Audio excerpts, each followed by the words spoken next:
All right, what's up, team? Listen, I am ready to do my Xbox Series X review. I'm gonna talk to you guys like from a personal perspective, just as a newly console owner of this system. Some of the things I like. But before we get into the video, I'm gonna kick an intro in a second, and then we're gonna go right into it. Want to talk about one of the things that I've been covering recently on my channel, which is TV technology.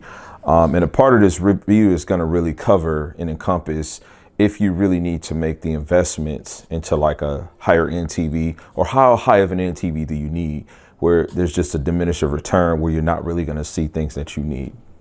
But I'm going to cover this game mode one last time because I can never tell if I'm being trolled on the internet.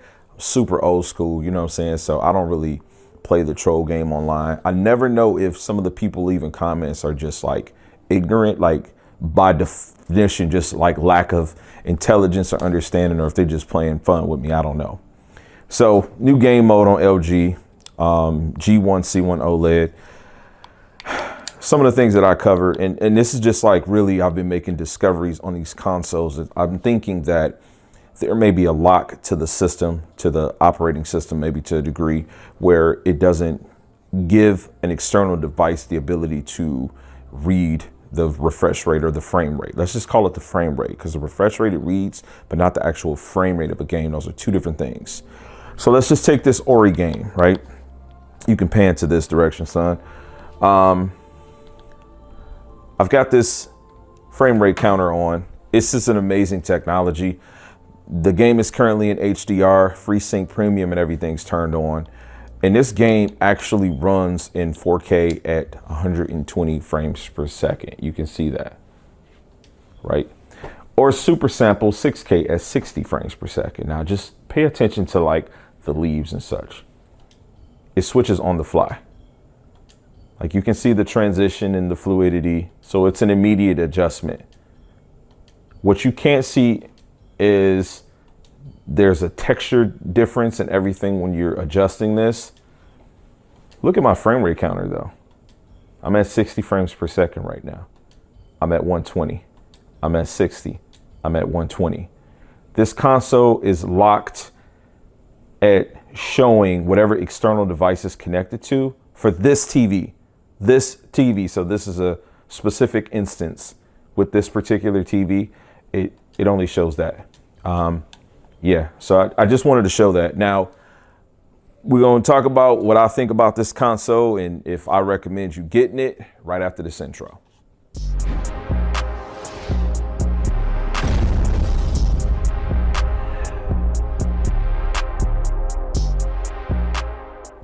All right.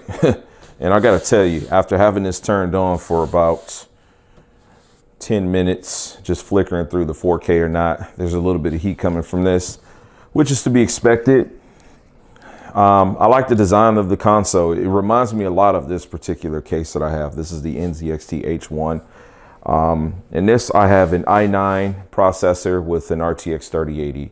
This is what I have sitting in my front room, or my living room, if you will. This gives me the most out of that TV, right? I've always been a firm believer for a long time that if you are going to invest on the right display, then you want to have the right hardware to push it. To get the most out of 4K at 120 frames per second, you need a console, okay? Irrefutable. You just have to have a console.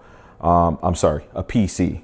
You have to have a PC, not a console. You have to have a PC if you want to get the most out of 4K at a high refresh rate, high frame rate. And so now we have TVs that you can buy in sizes as large as 83 inch. The C1 OLED comes in 83 inch. You can get that TV, high price ticket item, but man, the quality is just perfection, right? But I'm not going to try to compare this much to the console. I just wanted to let you know this is what sits in my living room. We're talking about the Xbox One Series X. I don't know why I keep saying Xbox One, but the Series X, great console, retails for $500. I paid a little bit more than $500 for it, but I definitely didn't pay like resale market. The person that sold it to me, no, I ain't going for that. Got more respect for me than that, so I got it for the real low resale price. Great console. I love the way it's designed. As you can see, my living room driver looks the same. I like how it's designed vertically, but for my space, it sits best if it's laying horizontal. I don't like the design of it when I'm looking at it like this. It's really big and blocky. But not to pick away at the aesthetics of the console, its performance is phenomenal. It's the strongest console in the world. And coming right off of the success of the power that was the Xbox One X, it was the strongest console in the world. So Microsoft getting back to the roots, when they came out with the first Xbox, it was stronger than the PS2. The games that were on both consoles looked better. It had the ability for you to play your own soundtrack. If you put in the disc, you could load music there. Just a lot of cool features. And this does the same thing. My biggest joy with this is that I can play a lot of my older titles that I can't play on PC, like Ninja Gaiden Black. There's a lot of titles that I have the original discs for, and I can pop them right in here and they work really well. When you talk about this console from an upscaling perspective, it does a really good job at like frame rate boosting a lot of titles. I could care less about a lot of them. A lot of them are shooters. Games like the Ori, I'll never play a game ever. Like it seems like it might be a fun arcade game, but I just literally just downloaded it tonight and just used it as a talking point for the start of this video, but I won't play that game. And so for the type of titles that I play on this, I don't personally get to take advantage of the boost. If I could see games like Assassin's Creed Odyssey playing in 4K at 60, that would be amazing because I love Odyssey. I still play it on PC. So, I did make a title the other day telling you to, do your research. You can check that out right here. Before you buy one of these next gen consoles, you got to figure out what's going to be best for you, right? So even though I've got like the best gaming TV that you can have today, I took this console off of it. I put it on an OLED that I got a couple of years ago. It still does have HDMI 2.1, but I actually have the console running through a capture card and then out of the capture card to my TV. Now, if I want to play games that are going to run at 120 frames per second, I can still do that in 1080p. And some of the games I can do it in 1440p. If you're not familiar with that, that's the resolution between 1080 and 4K. And, if I was into playing like those Call of Duty type of games or the Gears of War multiplayer, I can still take advantage of that higher refresh rate on this console with the configuration that I have in the other room. I just didn't feel it was necessary for me to have this dedicated console hooked up to my TV when I can get a much more immersive experience using this in every way. Now, this hardware obviously costs more. You've got to go through a lot of cash if you're going to try to get the graphics card that I have in here. But the takeaway from this that I have my hand on is that it's going to last a lot longer. It's going to last a lot longer, and you're going to get a much more immersive experience if you can afford to match this kind of hardware with your display. You're not going to get that with this. I feel like from a console space, we are still in a place where when we buy the new console, you are essentially buying into the promise that the architecture is going to be developed going forward, right?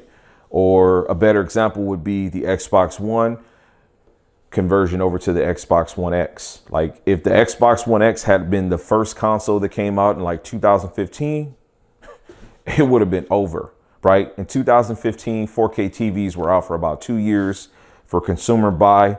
And if we would have got that console then, the PS4 probably wouldn't have had the type of momentum that it had, right?